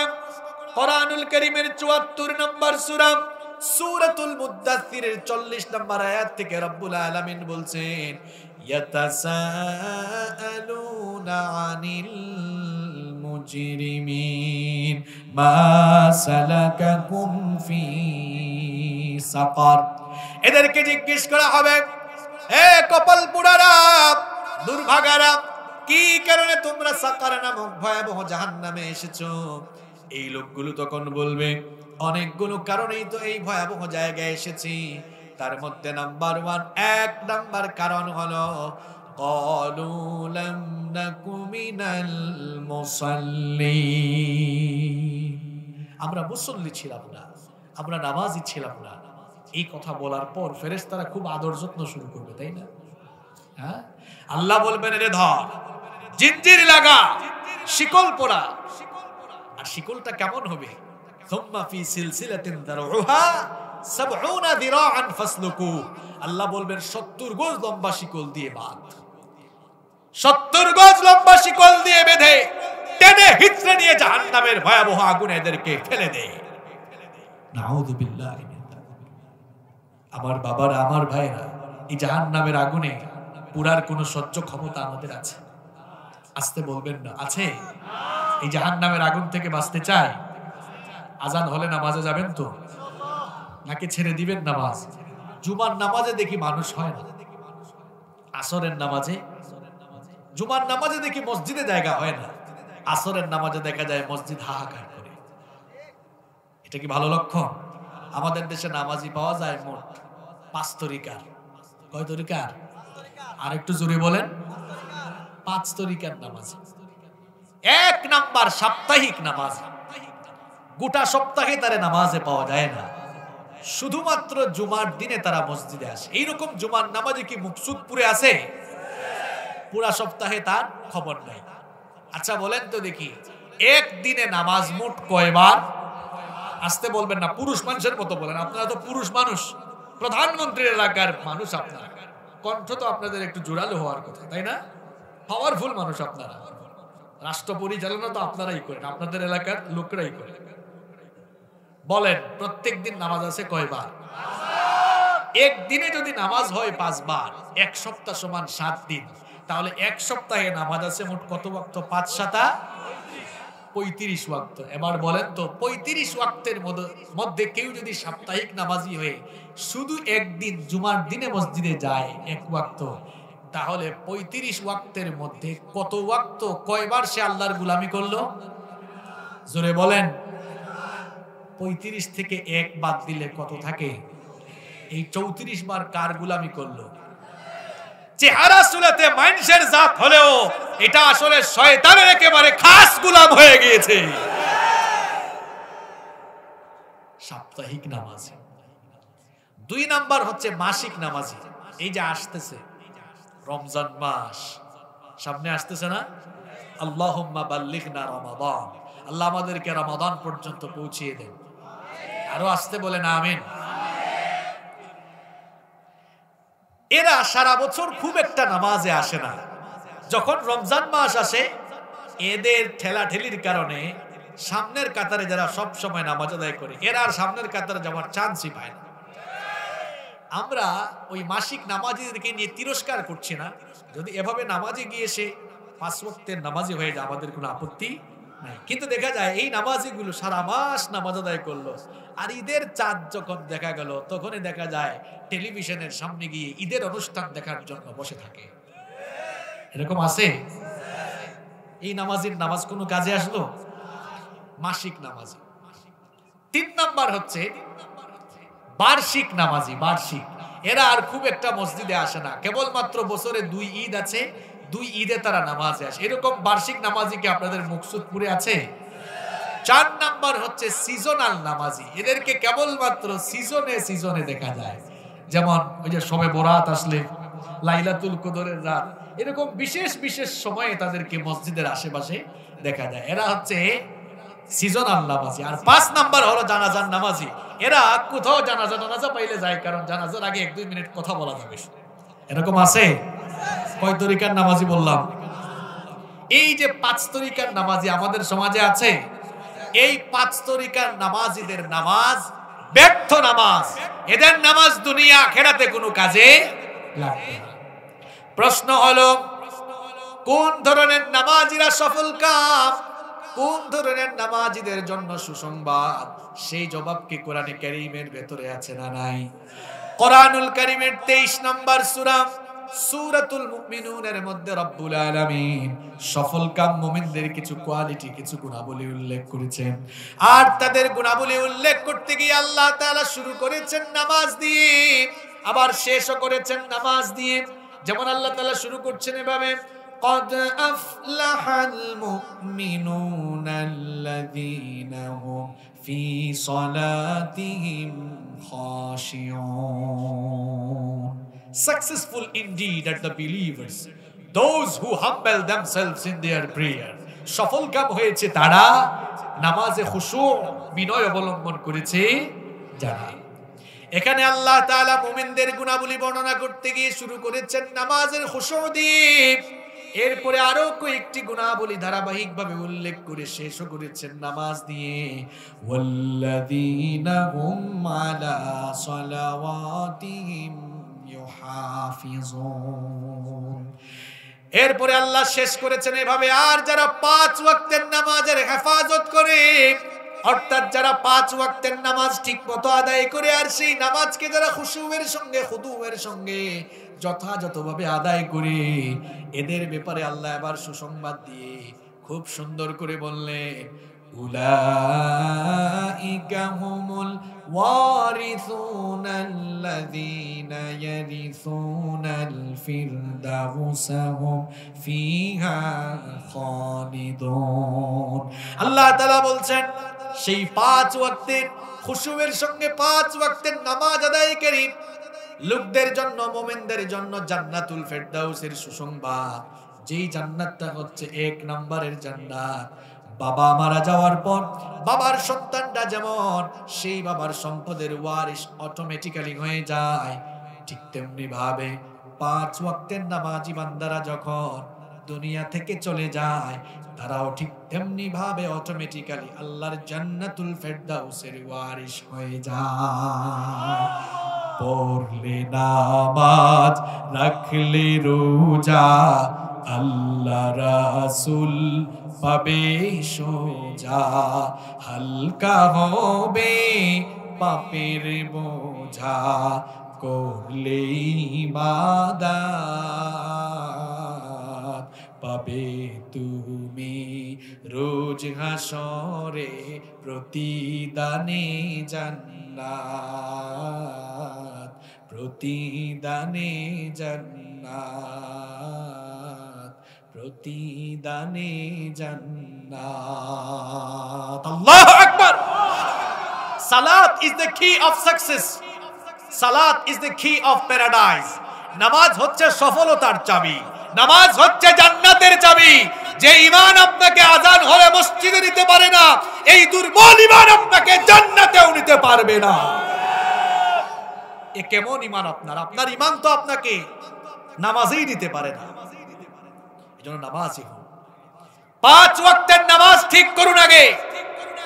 অনেকে কয় হুজুর নামাজ আদায় না করলে কি হবে, আমার ঈমান তো ঠিক আছে। এটা মারাত্মক কায়দার শয়তানি কথা। এক লোক দাঁত ব্রাশ করে না, সে কয় আমার মুখ খুব পরিষ্কার। এটা যৌক্তিক না অযৌক্তিক কথা? দাঁত ব্রাশ না করে মুখ পরিষ্কার দাবি করা যেমন অযৌক্তিক, ঠিক তেমনি 5 ওয়াক্ত নামাজ ছেড়ে দিয়ে নিজেকে খাঁটি ইমানদার দাবি করাও সম্পূর্ণ অযৌক্তিক কথা। এজন্য আজান হয়ে গেলে সবার আগে মসজিদে চলে যান আপনি। এই দুনিয়া থাকবে না। আরে ভাই, 1-150 বছর পরে দুনিয়ার মানুষ আপনার নামও মনে রাখবে না। আমার দাদার বাবার নাম আমি জানি না, এই কথা হঠাৎ করে ওয়াজের মাঝখানে কেন বললাম? আমি যদি এখানে আপনাদেরকে জিজ্ঞেস করি, বলেন আপনার দাদার দাদার বাবার নাম কি, পারবেন? এই কথা কেন বললাম দেখেন, আমি আমাকে দিয়ে এক্সাম্পল দিই। আমার দাদার বাবা আজ থেকে 140-50 বছর আগে দুনিয়ায় ছিল। মাত্র 140-50 বছরের ব্যবধানে তার পরবর্তী প্রজন্ম তার নাম ভুলে গেল। ঠিক একই পরিণতি আমার আপনার হবে। যেই দুনিয়ার জন্য আপনি পাগল পারা হয়ে গিয়েছেন, এই দুনিয়ার পরবর্তী প্রজন্ম 100 বছর পরে আপনার নাম মনে রাখবে না। এই আমলগুলো, 5 ওয়াক্তের নামাজ, এটা আপনাকে ঠিকই মনে রাখবে। কবরে যাওয়ার পর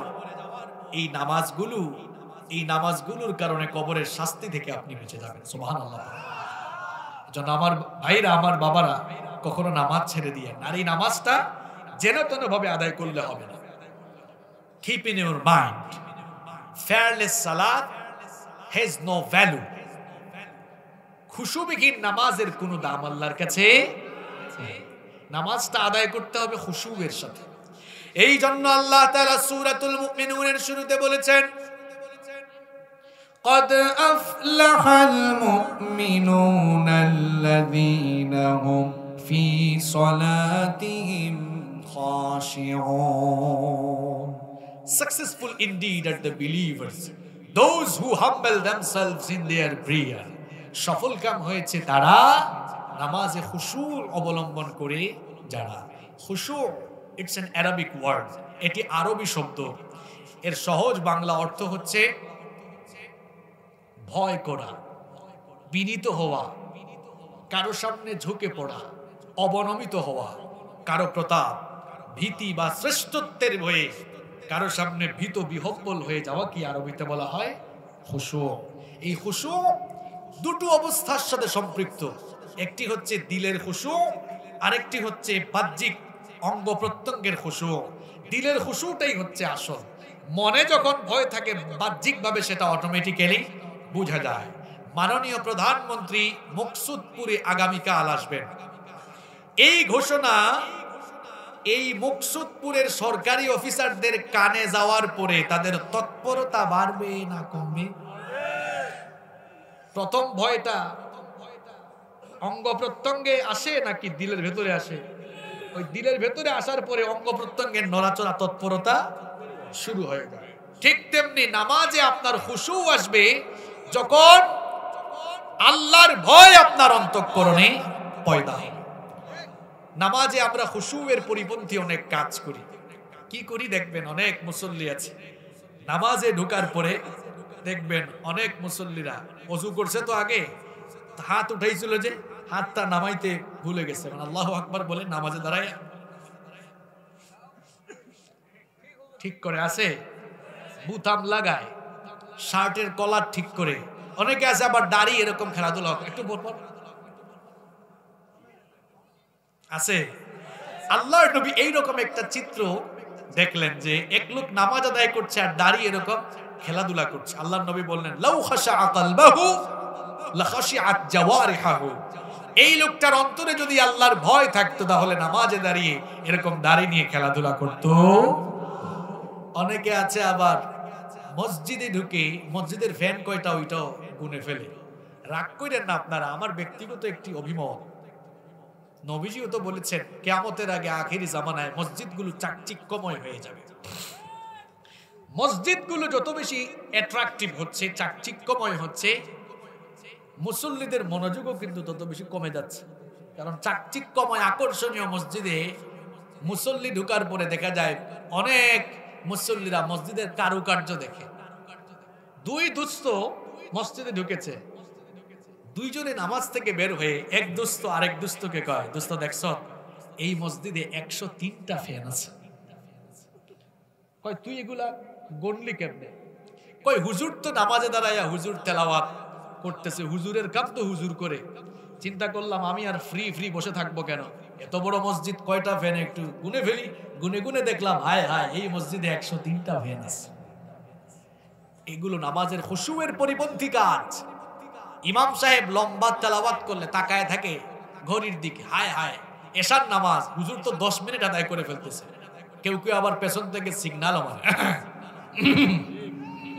আছে এরকম। নামাজে ডানে বামে তাকায়, কেউ কেউ রুকু সাজদায় গিয়ে আবার পেছন দিকে তাকায়, দেখি কয় কাতার হইছে, সালাম ফেরালে বের হওয়া যাবে কিনা। মাছ ধরতে গেলে মাছ ধরে যে জিনিসটাতে রাখা হয় এটাকে গোপালগঞ্জে আপনার আঞ্চলিক ভাষায় কি বলে? খলই। সিলেটি ভাষার লগে আপনার ভাষা মিলল কিলা? আমার বাড়ি তো সিলেট, আপনারা জানেননি। তা আমরা সিলেট এটারে খলই, আপনারা ওখান খলই নি নাকি? তা খালই হইছে একই কথা। খলই আর খালই একটা আকারের বেশ কম আর কি, অসুবিধা নাই, মোটামুটি মিল আছে না নেই? আচ্ছা আপনারা বলেন খালই, আমরা বলি খলই। দেখবেন মাছ ধরে খালইয়ের মধ্যে রাখলে মাছ কি করে বলেন না? নড়াচড়া করে। পানির মাছ খালইয়ে রাখলে মাছ যেমন পানিতে যাওয়ার জন্য ছটফট করে, মুনাফিক গুলো মসজিদে ঢুকলে ঠিক তেমন ভাবে মসজিদ থেকে বের হওয়ার জন্য ছটফট করে। পানির মাছ পানিতে যেমন নিরাপদ, মোমেন বান্দা মসজিদে ঢুকলে তার কল, তার হৃদয়টাও প্রশান্ত হয়ে নিরাপদ হয়ে যায়। কিছু মানুষ আছে মসজিদে ঢুকলেই বের হওয়ার জন্য পাগল হয়ে যায়, আছে এরকম, তাড়াহুড়া করবে। আমাদের নামাজে খুশু নাই কেন? Why? What's the reason? কি কারণে আমাদের নামাজে খুশু নেই? এর কারণ হচ্ছে নামাজ আমরা বুঝি না, নামাজের আগাগোড়া আমরা বুঝি না। Keep in your mind, Salat is a conversation between Almighty Allah and the slave. নামাজ হচ্ছে আল্লাহ আর বান্দার কথা বলার জায়গা। সুবহানাল্লাহ। এই ফিলিংস যদি আপনার হৃদয়ে আসতো তাহলে নামাজের বাইরে কখনো কনসেন্ট্রেশন যেত না। নামাজে যখন আমরা দাঁড়াই আল্লাহ তাআলা কেমনে আপনার সঙ্গে কথা বলেন এবার শুনেন। হাদিসে কুদসির মধ্যে এসেছে আল্লাহ তাআলা বলেছেন, কাসসামতুস সালাতু বাইনি ওয়া বাইনা আবদি নিসফাইন। আল্লাহ তাআলা বলেছেন নামাজকে আমি আল্লাহ আমার আর আমার বান্দার মধ্যে 2 ভাগ করে নিয়েছি। নামাজের এক ভাগ হলো আমার জন্য, আরেক ভাগ হলো আমার বান্দার জন্য। আমরা যখন নামাজে দাঁড়াই আল্লাহ তাআলা শুরু থেকে শেষ পর্যন্ত আমাদের সঙ্গে কথা বলেন, কিন্তু আমরা তা বুঝি না। যদি আমরা বুঝতে পারতাম তাহলে আমাদের মনোযোগ কখনো অন্যদিকে যেত না। আমরা যখন আল্লাহু আকবার বলে নামাজ শুরু করি, যেই সূরা দিয়ে আমাদের নামাজ শুরু হয় সেই সূরাটার নাম হচ্ছে সূরাতুল ফাতিহা। যখন আমরা এই সূরাটা দিয়ে নামাজ শুরু করে দেই আল্লাহ তাআলা কেমনে কথা বলেন শুনেন। আমরা যখন নামাজ শুরু করে সূরাতুল ফাতিহার প্রথম আয়াত তেলাওয়াত করি, আলহামদুলিল্লাহি রাব্বিল আলামিন, এর অর্থ হলো সমস্ত প্রশংসা সেই রবের, সেই আল্লাহর যিনি জগৎ সমূহের প্রতিপালক। সূরাতুল ফাতিহার প্রথম আয়াত তেলাওয়াত করে আমরা প্রশংসা করি কার? আরেকটু জুড়ে বলেন প্রশংসা করি কার? আল্লাহ তাআলা চুপ থাকেন না, সঙ্গে সঙ্গে জবাব দিয়ে বলেন হামিদানি আব্দি, আমার বান্দা আমার গোলাম নামাজে দাঁড়িয়ে আমার প্রশংসা আদায় করলো। এরপরে 2 নম্বর আয়াত যখন আমরা তেলাওয়াত করি আর রহমানির রহিম, ওগো আল্লাহ আপনি হচ্ছেন রহমান, আপনি হচ্ছেন রহিম। এই যে নামাজে দাঁড়িয়ে 2 নম্বর আয়াতে আমরা গুণগান গাইলাম কার? আল্লাহ তাআলা চুপ থাকেন না, সঙ্গে সঙ্গে জবাব দেন আসনা আলাইয়া আব্দি, আমার বান্দা নামাজে দাঁড়িয়ে আমার গুণকীর্তন বর্ণনা করলো। এরপরে 3 নম্বর আয়াত যখন আমরা তেলাওয়াত করি, আমরা যখন বলি মালিকি ইয়াউমিদ্দিন, ওগো আল্লাহ আপনি হচ্ছেন বিচার দিবসের মালিক, আল্লাহ তাআলা চুপ থাকেন না, সঙ্গে সঙ্গে জবাব দিয়ে বলেন মাজ্জাদানি আব্দি, আমার বান্দা নামাজে দাঁড়িয়ে আমার শ্রেষ্ঠত্ব বর্ণনা করলো। এইভাবে নামাজের শুরু থেকে নিয়ে শেষ পর্যন্ত আল্লাহ আপনার সঙ্গে কথা বলেন। যদি আপনার হৃদয়ে সেই ফিলিংস থাকতো তাহলে মনোযোগ কখনো অন্যদিকে যেত না। আমাদের মনোযোগ নামাজের বাইরে যেতে যেতে অনেক সময় ব্যবসা বাণিজ্যের হিসাব নিকাশের দিকে চলে যায়। ঘটনা তো একটা মনে পড়ছে, বলবো। বাজারের মসজিদ আছে না, বাজারের মসজিদে এশার নামাজ হচ্ছে। ইমাম সাহেব সালাম ফিরিয়ে নিজেই একটু সন্দেহের ভেতরে পড়ে গেলেন, নামাজ কি 3 রাকাত আদায় করলাম না 4 রাকাত আদায় করলাম। দাঁড়ায় বললেন, সম্মানিত মুসল্লিবৃন্দ, আজকের নামাজ 3 রাকাত আদায় করলাম না 4 রাকাত আদায় করলাম? আমি তো ডাউটে পড়ে গেলাম, সন্দেহে পড়ে গেলাম। এক মুসল্লি দাঁড়ায় বলে, হুজুর আমি 100% কনফার্ম আজ আপনি 3 রাকাত নামাজ আদায় করেছেন। ইমাম সাহেব বললেন, আপনি 100% কনফার্ম হলেন কিভাবে? এবার মুসল্লি বলল, হুজুর এই বাজারে আমার 4টা দোকান আছে। এশার নামাজে যখন আমি আসি, আপনার কাম তো আপনি করেন, আমি তো মুক্তাদি, আমার কাম আমি করি। আমি এশার নামাজ যেহেতু 4 রাকাত, 4 রাকাতে 4টা দোকানের হিসাব আমি রেগুলার শেষ করি। আজকে আমি 3টা দোকানের হিসাব শেষ করলাম, আরো একটা দোকানের হিসাব বাকি আছে। তার মানে আমিও নিশ্চিত আপনার নামাজও আরো 1 রাকাত বাকি আছে। আল্লাহর নবী বলেছেন, নামাজে দাঁড়ানোর পর বান্দা যতক্ষণ পর্যন্ত তার কনসেন্ট্রেশন, তার মনোযোগ নামাজের দিকে নিবদ্ধ রাখে, আল্লাহ তাআলা বান্দার দিকে রহমতের নজরে তাকাতে থাকেন।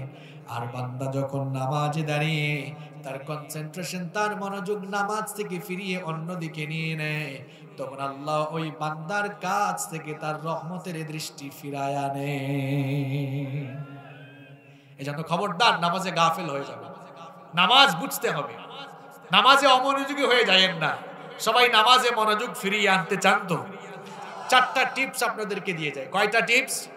এই 4টা টিপস নিয়ে আজকে বাড়িতে যান, দেখবেন নামাজে মনোযোগ থাকবে ইনশাআল্লাহ। 4টা পয়েন্ট কিন্তু এখন মুখস্থ করা লাগবে। মুখস্থ করবেন তো সবাই? বলেন ইনশাআল্লাহ। 1 number, number 1, when you stand for the salah, keep in your mind it's your final salah. যখন আপনি নামাজে দাঁড়াবেন, মাইন্ড সেট আপ করে ফেলবেন, হৃদয়ের মধ্যে এই ফিলিংস নিয়ে আসবেন, এটাই হচ্ছে আপনার জীবনের শেষ নামাজ। উদাহরণ দেওয়ার জন্য, বোঝানোর জন্য বলছি। মনে করেন আপনাকে জানালো হলো আগামীকাল সকাল 10টায় আপনি মারা যাবেন। সকাল 10টায় মারা যাবেন, এটা আপনাকে জানানো হলো। তাহলে সকাল 10টার আগে একটা নামাজ বাকি আছে। নামাজের নাম কি? সবাই বলেন। ফজর। নামাজের আগে আমরা কি করি? সবাই বলেন না। সারা জীবন যেমনে ওযু করছেন, আজকের ফজরের নামাজের ওযুটা ওই রকম হবে নাকি আরো সুন্দর হবে? আপনি জানেন আর জীবনে কোনোদিন নামাজের জন্য ওযু করতে পারবেন না। খুব ধীরে ধীরে আস্তে আস্তে সুন্দর করে ওযু করুন। সারা জীবন যেভাবে নামাজ আদায় করেছেন, আজকের ফজরের নামাজ কি সেই রকম হবে? আজকের রুকুগুলো কি অন্য দিনের রুকুর মতো হবে? আজকের সাজদাগুলো কি অন্য দিনের সাজদার মতো হবে? অন্য দিনের রুকু সাজদায় চোখ দিয়ে পানি না আসলেও দেখা যাবে এই ফজরের নামাজের রুকু সাজদায় পানি আসবে, কারণ হৃদয়ে এই ফিলিংস চলে এসেছে, এটা জীবনের। এই জন্য আল্লাহর নবী বলেছেন, ইদা কুমতা ফি সলাতিকা ফাসাল্লি সালাতাম মুওয়াদ্দা, যখনই নামাজে দাঁড়াও এই ফিলিংসটা নিয়ে আসো, এটাই হচ্ছে তোমার জীবনের শেষ নামাজ। বলেন, এই ফিলিংস হৃদয়ে থাকলে মনোযোগ, কনসেন্ট্রেশন নামাজের বাহিরে যাবে। 1 নম্বর পয়েন্ট মনে থাকবে, যে নামাজেই দাঁড়াবেন, যে ওয়াক্তের যে নামাজে দাঁড়াবেন, ওই নামাজকে মনে করবেন এটা জীবনের শেষ নামাজ। 2 নাম্বার, যখন আপনি নামাজে দাঁড়াবেন মনে করবেন আল্লাহ আর আমার মাঝখানে পর্দা নাই, আমার রবের সঙ্গে আমি সরাসরি কথা বলছি, সুবহানাল্লাহ। তাহলে মনোযোগ আর অন্যদিকে যাবে না। 3 নাম্বার, রুকু, সাজদা, তাদিল আরকান। তাদিল আরকান তো নামাজে ওয়াজিব। এগুলো ধীরে স্থির ভাবে কমপ্লিট করবেন।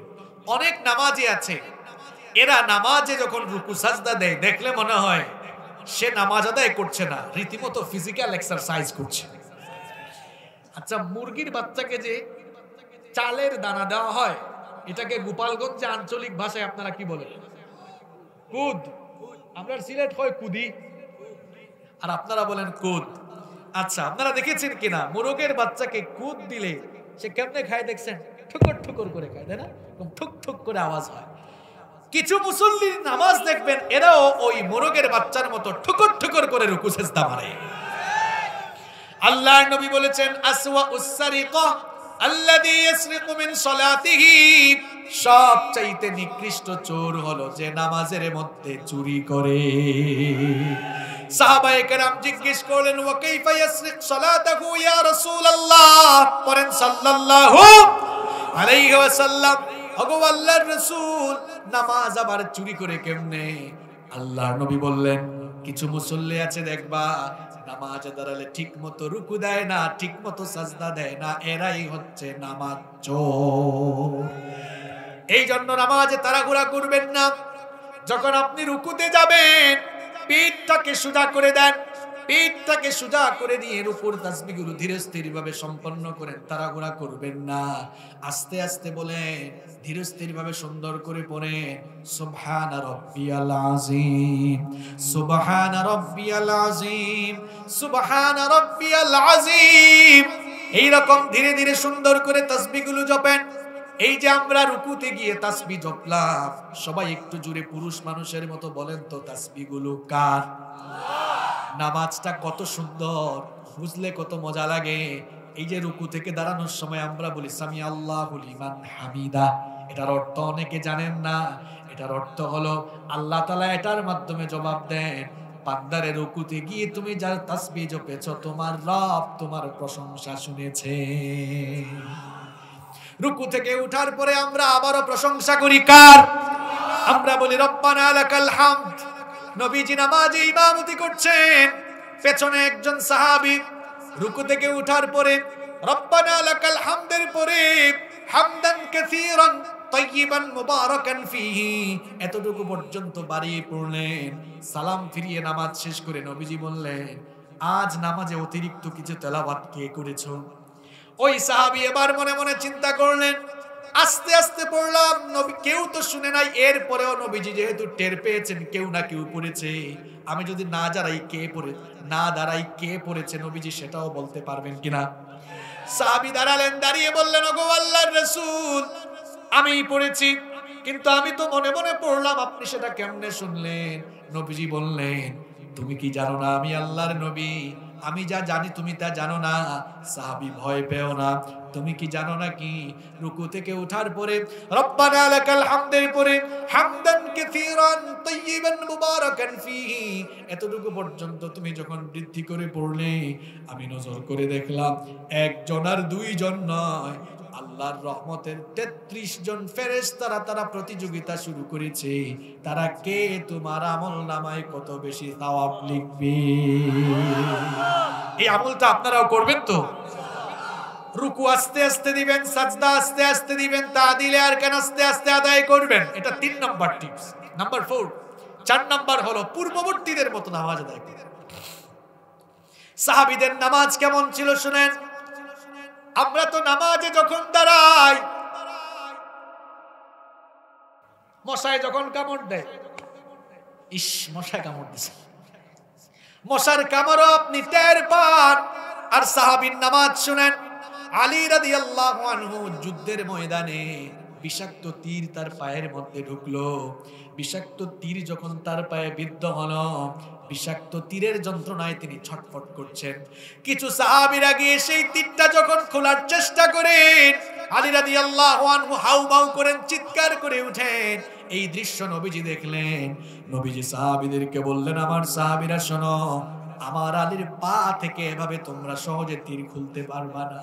যখনই আজান হবে আর আমার সাহাবী আলী যখন নামাজে দাঁড়িয়ে যাবে, তখন তীরটা তোমরা খুব সহজেই বের করতে পারবে।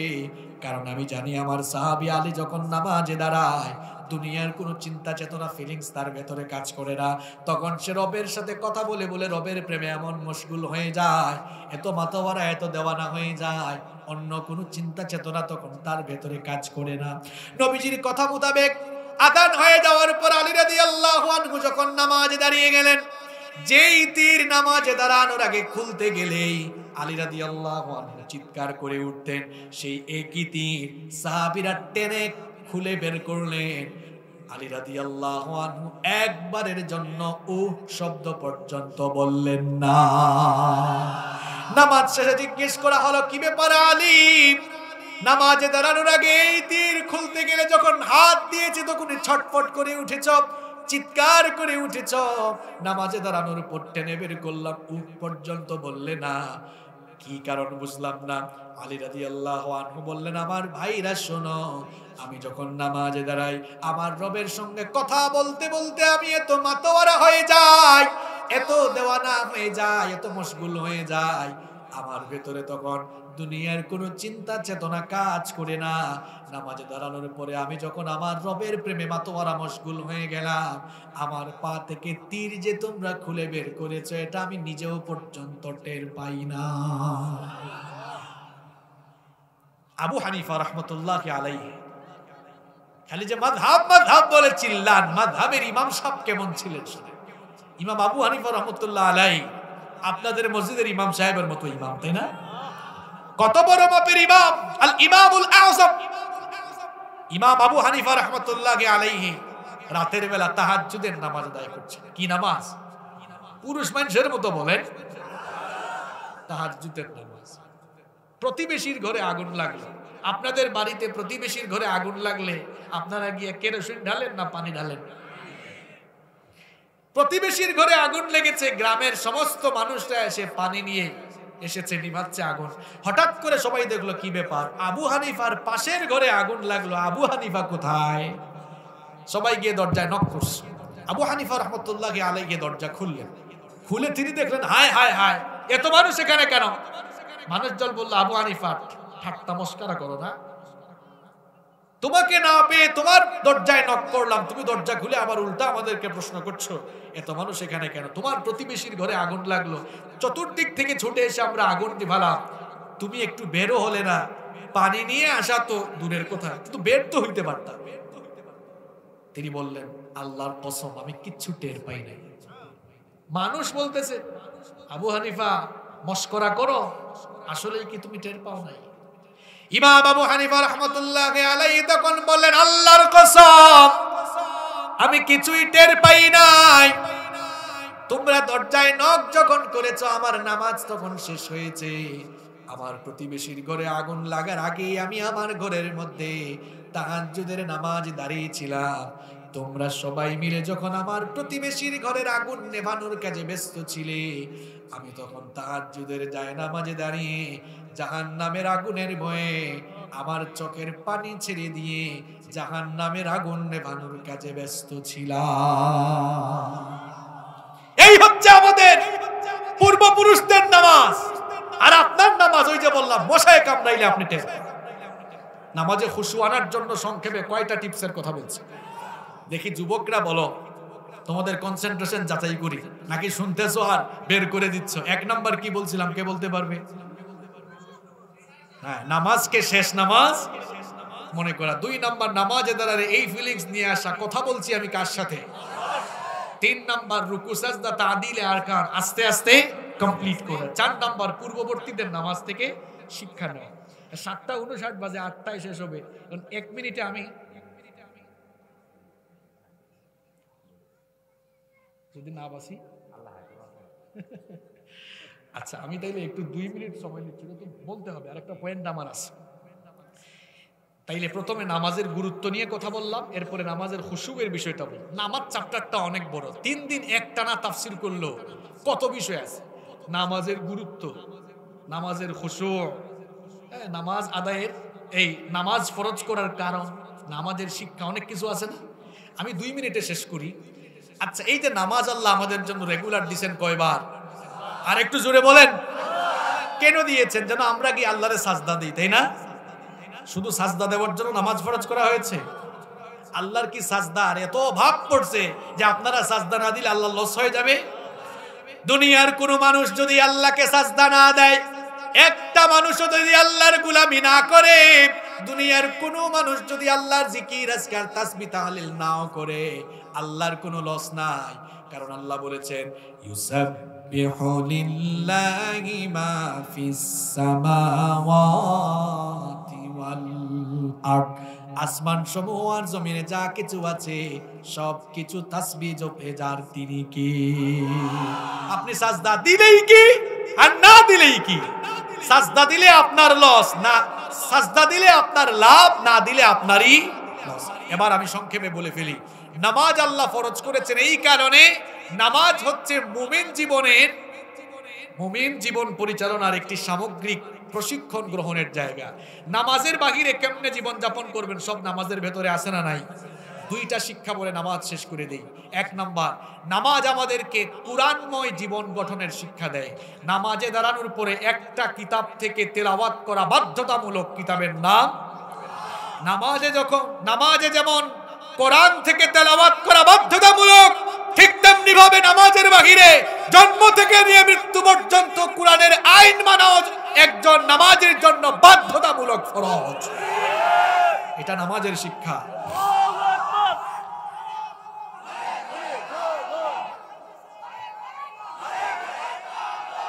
বসেন, আমাকে একটু শেষ করতে দেন, আমি সংক্ষেপে বলছি। তাইলে এক নাম্বার শিক্ষা মনে থাকবে, শুধু সাজদা দেওয়ার জন্য নামাজ আসে নাই, শুধু সাজদা দেওয়ার জন্য নামাজ আসে নাই। নবীজি যেমন এই কোরআন দিয়ে, এই কোরআন থেকে তেলাওয়াত করে নবীজি যেমন মসজিদে নববীতে নামাজে ইমামতি করেছেন, এই একই কোরআন দিয়ে আল্লাহর নবী 10 বছর মদিনার রাষ্ট্রকে পরিচালনা করেছেন। সুতরাং আপনি আমি যেমন ঘরের ভেতরে, আপনি আমি যেমন মসজিদের ভেতরে কোরআন তেলাওয়াত করে নামাজ আদায় করি, ঠিক তেমনি ভাবে নামাজিরা কোরআনের রাষ্ট্র গঠনে নামাজের বাহিরে একটি বিপ্লব তৈরি করা লাগবে। এটা নামাজের প্রথম শিক্ষা। নামাজের 2 নাম্বার শিক্ষা হলো, নামাজ আমাদেরকে যোগ্য ইমাম, যোগ্য নেতা নির্বাচনের শিক্ষা দেয়। নামাজ একা একা ফরজ না জামাতের সঙ্গে ফরজ? জামাতের সঙ্গে নামাজ আদায় করতে হলে একজন কি লাগে? এখানে উলামায়ে কিরাম বসে আছেন। ইমাম আরবি শব্দ, যার বাংলা অর্থ হচ্ছে নেতা, ইংরেজিতে বলা হয় লিডার। মনে করুন তেলাওয়াত শুদ্ধ, কামিল পাশ করে নাই, দাওরায়ে হাদিস পাশ করে নাই, তেলাওয়াত শুদ্ধ, নামাজের মাসআলা ঠিক মতো জানে না, এমন অযোগ্য অশুদ্ধ তেলাওয়াতকারী ইমামের পেছনে কি সচেতন মুসলমানরা নামাজ আদায় করবে? একজন অশুদ্ধ তেলাওয়াতকারী অযোগ্য ইমামের পেছনে যেমন সচেতন মুসলমানরা নামাজ আদায় করে না, অযোগ্য কোন লোককে যেমন মুসলমানরা তাদের নামাজের ইমাম বানায় না, ঠিক তেমনি ভাবে নামাজের বাহিরে অযোগ্য লোককে, চোর, ডাকাত, সন্ত্রাস, চাঁদাবাজ, টেন্ডারবাজকে কখনো মুসলমানরা সমাজের নেতা বানাবে না। এটা নামাজের শিক্ষা। দেখা যায় ইমাম সাহেব আসলে কি ইন্টারভিউ নেই, হুজুর আপনার তেলাওয়াত সহি, কামিল পাশ করেছেন, দাওরায়ে হাদিস পাশ করেছেন। নামাজের ইমাম রাখার বেলায় আপনারা যেমন সচেতন, ঠিক তেমনি ভাবে সমাজের নেতা, রাষ্ট্রের নেতা বানাবার সময় আপনারা যদি এইরকম সচেতনতা অবলম্বন করেন, এই দেশে দেখবেন শান্তি আর রহমতের ফলধারা চলে আসবে। এজন্য নামাজ আদায় নয়, নামাজ কায়েম করতে হবে। নামাজ কি করতে হবে? সালাত কায়েম করো, সালাত কায়েম করো, হবে সম্মানী তুমি, হবে জান্নাতি তুমি, দিবে কাল হাসরে শীতল ছায়া আরশে আজিম, রব্বিয়াল আলা রব্বিয়াল আজিম, রব্বিয়াল আলা রব্বিয়াল আজিম। যত আলোচনা হয়েছে আল্লাহ কবুল করেন। 5 ওয়াক্ত নামাজ আজ থেকে কে কে ছাড়বেন? হাত তুলেন। নামাজ ছাড়বেন আপনারা? এখন এশার আজান হবে, এশার নামাজটা পড়বেন তো সবাই। রবিউল ভাই খুব নাছর বান্দা মানুষ, 5 মিনিট আগে থেকেই ঠেলাইতেছে, আপনি বলে ফেলেন আগামী বছর আসবেন। আমি বললাম আমি যদি না বাঁচি আসবো কেমন? আল্লাহ হায়াতে বাঁচিয়ে রাখলে আমি আগামী বছর আসবো ইনশাআল্লাহ, এবং আগামী বছর আরো নতুন কোন টপিক নিয়ে কোরআন হাদিসের আলোচনা করব ইনশাআল্লাহ।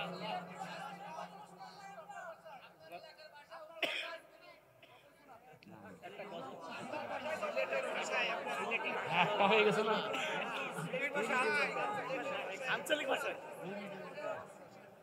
আচ্ছা ঠিক আছে ইনশাআল্লাহ, তবে তার আগে কথা দিতে হবে যে মরার আগ পর্যন্ত আমরা কোনোদিন নামাজ ছাড়বো না। দু হাত তুলে আল্লাহর সাথে ওয়াদা করা যায়? হাতগুলো তুলে আল্লাহকে দেখান তো, বলেন আল্লাহ আল্লাহ, মোহব্বতের সঙ্গে ডাক দেন, বলেন আল্লাহ। আমৃত্যু বলেন, আমৃত্যু আমরা নামাজ ছাড়বো না, আমাদেরকে কবুল করো। আপনার সিলেটি না, সিলেটি মাত আপনারা বুঝবানি ভাই, এখন কেউ রান্তাজি কোনটা অবস্থা নাই। তা সুরমা গাঙ্গর ফারো বাড়ি শাহজালালোর উত্তর সুরি, সুরমা গাঙ্গর ফারো বাড়ি শাহজালালোর উত্তর সুরি, দেশ বিদেশ বেটা গিরি আমরা হকল সিলটি, আমরা হকল সিলটি। তাল মিলছে নি? তাল মিলেছে? মিলবে কেমনে? এরা হচ্ছে গোপালগঞ্জের মানুষ আর আমি সিলেটি মানুষ, মিলবে না। সুরমা গাঙ্গর ফারো বাড়ি শাহজালালোর উত্তর সুরি, দেশ বিদেশ বেটা গিরি আমরা হকল সিলটি, আমরা হকল সিলটি, আমরা হকল সিলটি, আমরা হকল সিলটি। সিলেটর কমলার বাগান খাইলে জোড়ায় হকলর ফরান। সিলেটের কমলা খেয়েছেন আপনারা? সিলেটর কমলার বাগান খাইলে জোড়ায় হকলর ফরান। সিলেটর চা না খাইলে বাই দিন খাটতো না একদিন, দিন খাটতো না একদিন। সুরমা গাঙ্গর ফারো বাড়ি শাহজালালোর উত্তর সুরি, দেশ বিদেশ বেটা গিরি আমরা হকল সিলটি, আমরা হকল সিলটি, আমরা হকল সিলটি, আমরা হকল সিলটি।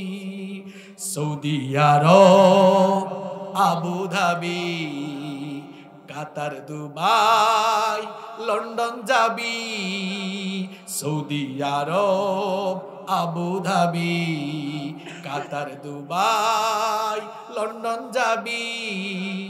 আমেরিকাত গিয়াও দেখবাই ফাইবাই খালি সিলটি, ফাইবাই খালি সিলটি।